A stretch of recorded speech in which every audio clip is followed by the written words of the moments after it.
You know, you're probably wondering, why is this guy standing here with the computer?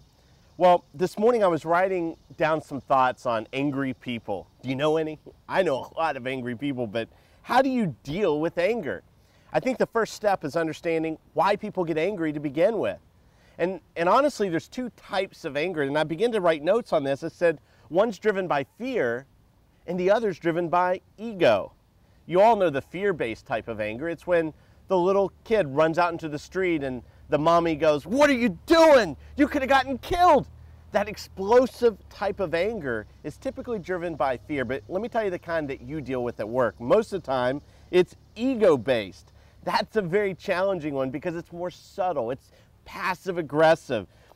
I have a guy that I know that he would always say things like, "I want to speak to your boss." You know, I want to speak to your boss is a way of showing your own insecurity. It's a way of saying, I'm angry, but it's because of my own ego being hit. You know, so I thought to myself this morning, I said, how do you deal with that? You know the secret? Think of it in this way.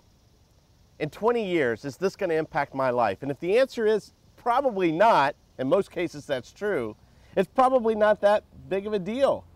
Now, here's the part that I wrote down that I thought was most interesting.